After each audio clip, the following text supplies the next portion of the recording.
todos, bom dia meninas, bom dia meninos. Eu diria que antes de mais nada é uma satisfação como professor Hélio, professor de História, estar gravando esse momento muito importante para apresentarmos, para discutirmos ou batermos um papo sobre essa história do nosso país que é muito interessante. Então eu registrei aqui esse momento para que a gente possa falar um pouquinho do que a história do Brasil é, né? De cara, a gente tem um quadro aí na tela sendo exposto do Pedro Américo, que representa a independência do Brasil. É claro que aí não é de fato um quadro que representa a independência de fato, né? Tem todo um romantismo por trás, tem todo eu diria que uma propaganda por trás, né? Mas que nos nos faz entender a importância desse 7 de setembro.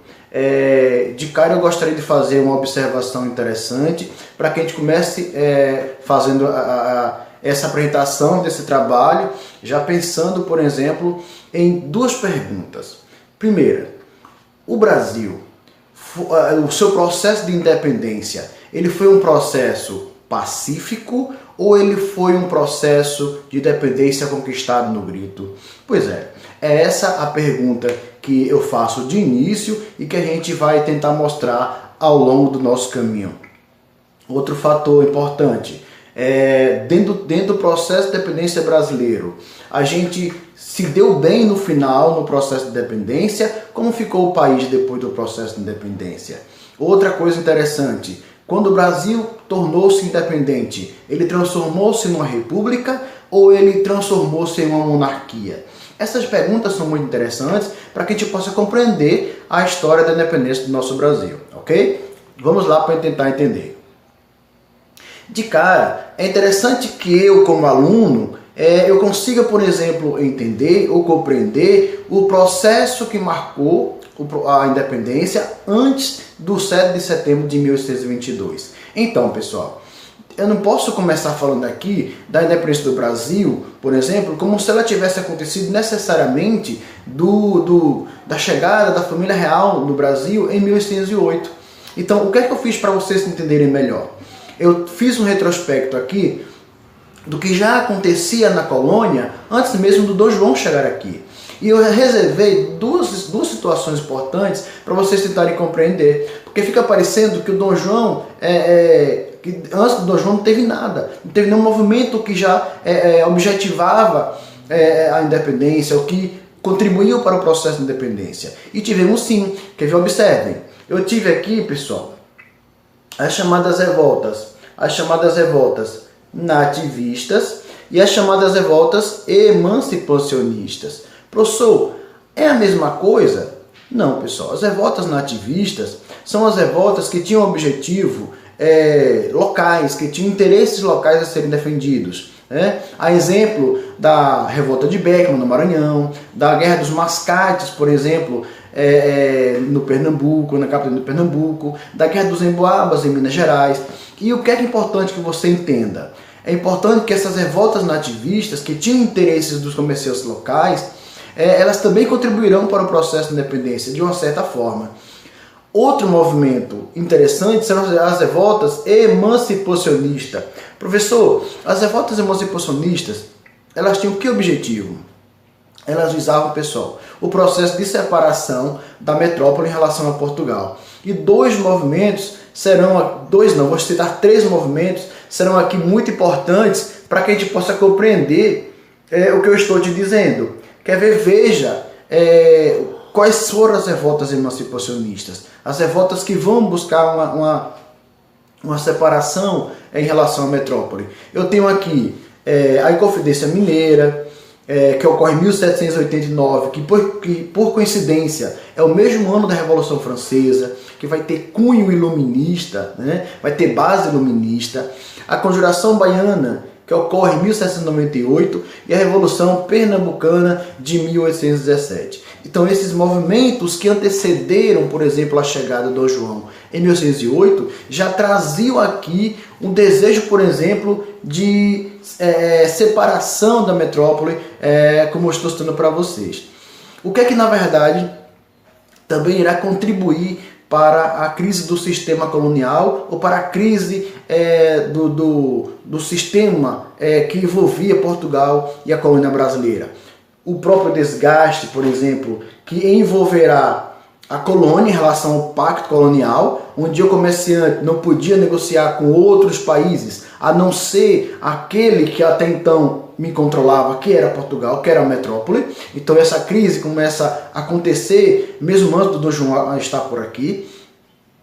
O conflito entre colonos portugueses e o próprio rei, né, já trazia aí algumas situações controversas em relação aos interesses tanto da metrópole quanto da colônia, como dos colonos, né? E nesse interstício, durante esse processo que vai desenrolar a partir de agora, vai aparecer a criação, o intuito, ou o pensamento de uma nação já independente.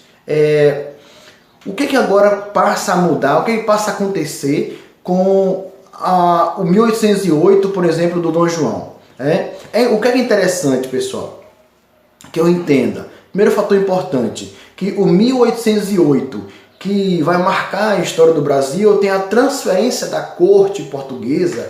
É como se eu tivesse trazido Portugal para o Brasil. Ora, a metrópole que era Portugal estava aqui, o rei estava aqui, o Dom João estava aqui. Você já percebeu que agora o Brasil praticamente não vai estar com cara de colônia, vai estar com cara de metrópole? Pois é. E o que o Dom João vai fazer agora, durante esse processo que vai estar aqui no Brasil até então, que ele gostava do Brasil, isso os registros deixavam muito claro, né? Que veio para passar pouco tempo e passou praticamente 10 anos, né? Em 13 anos, me parece. Então é muito tempo para quem veio passar só uma chuva aqui diante dos motivos que ocasionaram a sua fuga de lá de Portugal. Então, a primeira coisa que o Dom João vai fazer quando chega aqui, pessoal, colocar fim ao pacto colonial. E o que é o pacto colonial? O pacto colonial era a obrigatoriedade da colônia manter as relações exclusivamente com a metrópole que era Portugal. Ora, se agora Portugal estava aqui, se o rei de Portugal estava aqui, que era Dom João, o pacto colonial ele vai deixar de existir. Consequentemente, vai haver uma relação maior com os comerciantes com outros países. Mas o que o Dom João vai fazer aqui? Por que o Dom João vem para o Brasil? É importante que vocês entendam que o Dom João vem para o Brasil, pessoal, motivado por essa situação aqui. A Europa vivia sob o comando de Napoleão Bonaparte, de perseguições, e um dos fatores que ocasionava isso era a relação entre a França e a Inglaterra, que não eram muito amistosas. Isso vai fazer com que, por exemplo, o Dom João tenda que optar entre estar do lado dos franceses ou do lado dos ingleses através de uma medida, através de uma construção econômica do Napoleão que ficou conhecida como bloqueio continental. E o intuito do bloqueio continental era o seguinte: nenhum país da Europa poderia manter relações comerciais com a Inglaterra, e o Dom João de Portugal, que agora estava no Brasil, tinha relações muito boas com a Inglaterra. Tanto que a fuga para a família real para o Brasil vai ser financiada, vai ser apoiada pelos ingleses. E isso você já pode estar imaginando o que vai acontecer nesse processo de independência do território brasileiro. E nessa vinda para o Brasil, nessa fuga para o território brasileiro, o Dom Pedro, que até então vai ser o Dom Pedro I daqui a pouco, ele vem para o Brasil. E o que é que eu vou tentar abordar para vocês aqui para tentar entender, pessoal? Curiosamente, a chegada do Dom João no Brasil, e aqui eu coloquei para vocês ficarem mais por dentro do que eu estou abordando, algumas curiosidades em relação à família do Dom João e o Dom Pedro, que vai ser um dos personagens da independência do Brasil também. Primeiro, uma coisa que é interessante, o Dom Pedro ele não era brasileiro, né? Isso aqui é notório, né? Ele nasce em Portugal, né? No dia 12 de outubro de 1798, exclusivamente na data que ocorre a Inconfidência Baiana, né? Lá em Lisboa, em Portugal. E outra curiosidade em relação ao Dom Pedro é que quando ele volta para Portugal em 1831 e falece lá em Portugal, ele é sepultado em Portugal. E tem uma curiosidade que é bem legal, só para vocês terem uma ideia, o coração do Dom Pedro, segundo alguns registros, foi separado do seu corpo, né? E foi guardado a 7 chaves em um museu lá no Porto, em Portugal. E o corpo do Dom Pedro, os restos mortais de Dom Pedro, foram trazidos para o Brasil e colocados no Monumento de Independência em comemoração aos 150 anos da independência do Brasil. O que é interessante nisso? Que o coração do Dom Pedro fica em Portugal, né, depois do seu falecimento, e o seu corpo é trasladado para o Brasil. O que é que a gente entende nesse romantismo do território do monarca que governou o Brasil? Que ele tinha uma relação com o território brasileiro. E isso é interessante, né? Então, ele chega no Brasil ainda novo, com 10 anos de idade, né? E vai aqui no território brasileiro se transformar em um homem, né? E vai, diante desse crescimento, dessa maturidade de Dom Pedro em relação ao Brasil, vai fazer com que, por exemplo, ele tenha algumas relações amistosas com o território brasileiro, e ele vai conhecer o Brasil muito bem em relação não só ao processo econômico e histórico, mas ele vai passar a ter uma afeição pelo território brasileiro, porque ele chegou novo aqui no território brasileiro, não é isso? Outra situação interessante enfim, a independência aconteceu. Eu falei para você do processo que antecedeu a chegada da família real. Falei da família real que chega ao Brasil e promove a abertura dos portos às nações amigas, o fim do pacto colonial, né, onde agora o Brasil passa a se lançar no comércio mundial, né, mas o processo de independência que aconteceu desde lá de trás começa a se desenrolar agora, no ano de 1822. Tá? Professor, como assim? O que ocorre? Pessoal, em 1821, o Dom João volta para Portugal, tá? E deixa o Dom Pedro no Brasil, o Dom Pedro de Alcântara. Pois é. E porque havia um processo de retomada das monarquias na Europa, e ocorria em Portugal em 1820 um evento conhecido como Revolução do Porto. E nesse processo de Revolução do Porto, que era a Revolução Liberal do Porto, melhor dizendo, né, o Dom João tinha que voltar para ocupar o trono, reocupar o trono, ou outro rei seria declarado no poder. Dom João volta, deixa no Brasil o Dom Pedro, que não é Dom Pedro I ainda, tá? E após determinado tempo, no ano de 1822, começou a haver, por exemplo, por parte do monarca português e das cortes portuguesas, a convocação para que o para que o Dom Pedro voltasse para Portugal, para que o Dom Pedro regressasse para Portugal com o intuito de Portugal recolonizar o Brasil e o Brasil voltar a ser uma colônia de Portugal. Só que no Brasil passou a ser criado um evento conhecido, pessoal, como o Clube da Resistência. Foi criado pelo Senado brasileiro, e esse Clube da Resistência foi uma espécie de abaixo-assinado onde reivindicava a presença do Dom Pedro no Brasil, que ele não voltasse para Portugal. Isso é interessante, porque o Dom Pedro, quando recebe essa carta, esse pedido com essa quantidade de assinatura, isso chamou a atenção do monarca, né, que vai decidir, por exemplo, no dia 9 de janeiro de 1822, decidir ficar no Brasil. Então, esse evento onde Dom Pedro decide ficar no Brasil em 1822 ficou conhecido, pessoal, como o Dia do Fico. Isso é importante porque quando ele decide ficar no Brasil, já começa a aparecer no cenário brasileiro a construção de um processo de independência. Ou seja, já se percebia que o Dom Pedro agora tinha tomado alguma decisão. Então, de fato, a independência ocorre no dia 7 de setembro de 1822 e a partir da proclamação da independência do Brasil, tá? O Brasil deixa de ser, colônia de Portugal, né? E os registros notam que em uma viagem que o Dom Pedro fazia a São Paulo, no meio do caminho, próximo ao Riacho do Ipiranga, ele recebe uma carta da sua esposa, ele deixa a sua esposa em casa, a princesa Leopoldina, no trono do Brasil, no governo brasileiro, junto com o Bonifácio, E ele disse o seguinte: ó, se você receber alguma carta, me envia rapidamente alguma notícia de Portugal, manda para mim rapidamente por um mensageiro. E assim que ele estava, antes de chegar em São Paulo, a princesa recebe essa carta, ela abre a carta, ela foi autorizada por Dom Pedro, tá? Ela abre a carta e recebe, e vê na carta que tinha informação que o Portugal queria que o Dom Pedro voltasse para o Brasil, para Portugal, ou do contrário, Portugal invadiria o território brasileiro. E aí ela coloca um outro bilhete anexado a essa carta, que ela recebeu de Portugal, dizendo para Dom Pedro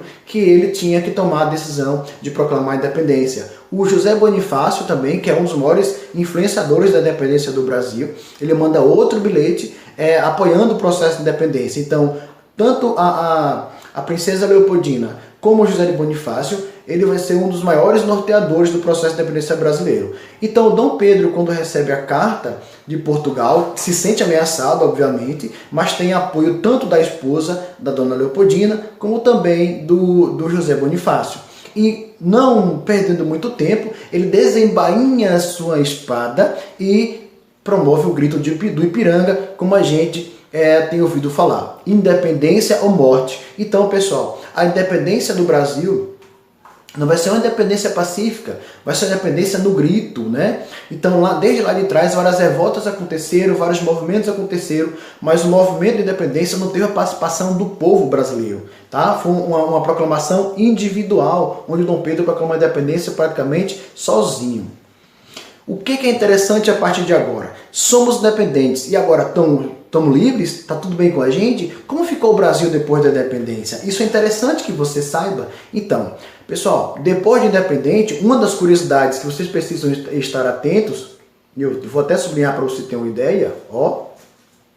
Portugal, o Brasil, perdão, ele não se tornou independente e foi logo ser uma república. Não foi assim que aconteceu.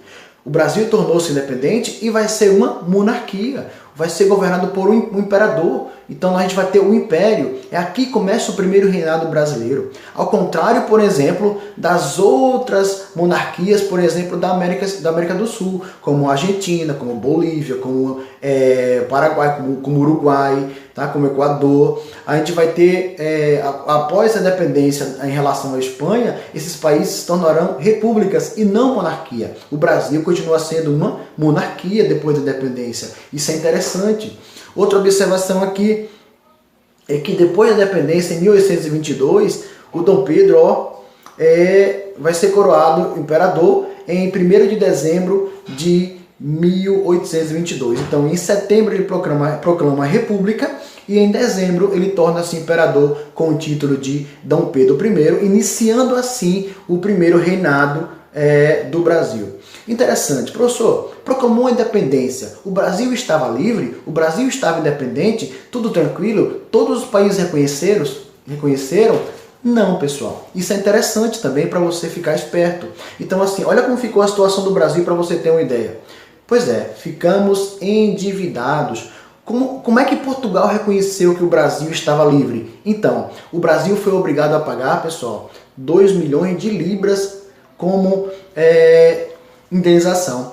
Para que Portugal reconhecesse a independência do Brasil, o Brasil teve que pagar 2 milhões de libras a Portugal para que Portugal dissesse: tá bom, agora eu reconheço que você está livre, você não deve mais nada. Pensa aí para você, sem contar as dívidas que vão ficar enormes em relação à Inglaterra, que o Brasil vai dever constantemente à Inglaterra sem conseguir sair da situação de endividamento.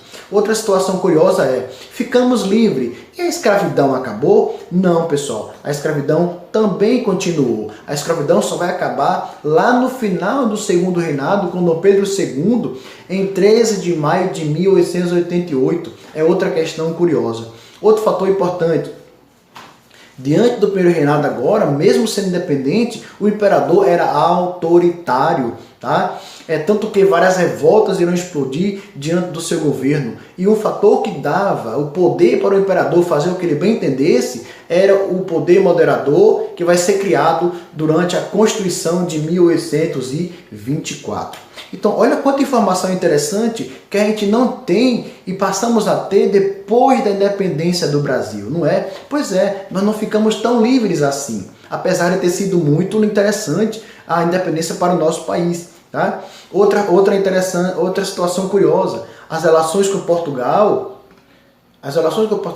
continuavam, mesmo sendo o Brasil independente. Outro fator importante é que havia uma não aceitação da independência por parte dos portugueses de Portugal que moravam no Brasil. Ora, seria algo realmente que iria acontecer. Se eu sou português que não queria independência e eu moro no Brasil, eu não vou concordar com a independência.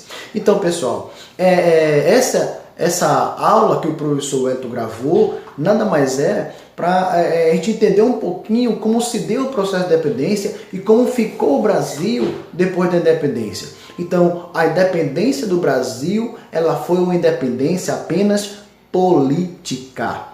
Mas em outros aspectos continuamos extremamente dependentes. Então eu estou aqui grato, quero parabenizar todos que prestaram atenção à aula, que compreenderam, e se não entendeu, pode perguntar, manda uma mensagem que o professor está junto para ajudar a todos vocês. Forte abraço a todos e até um outro momento.